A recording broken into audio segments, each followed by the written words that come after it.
Ito Ninang ha. Hello Ma'am LG. Uy, hindi basta-basta to si Ma'am LG. Siya ang may-ari ng lahat ng appliances. Life's good. Yung mga LG Electronics guys.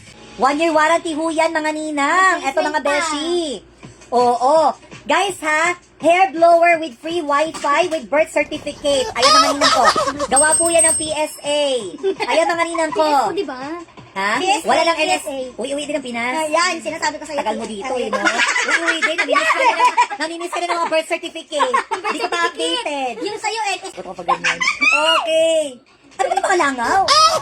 Kaluha ka kayo, ha? Okay, nakain ako. Ayan! Yan! Alam, parang ako si Freddy Aguilar. Nakisilang ka sa mundo ito. Laking tuwa ng mga beshing nyo. Diba? Ito lang yung hair ko talaga na sa bangs lang. Kasi hindi ko pa Noche Buena. Yung ito lang itira talaga. Hair curler. Na kay set. Usa nga set. Wala kay set ninong. Set na suklay. Wala kanina. Usa nga set ninang. Salaset. Charot. Guys. Nako. Smells like, smells like CEO. Diba? Ito naman ninang. The daughter of CEO. Thank you so much mga beshi ko. Mwah, mwah, mwah.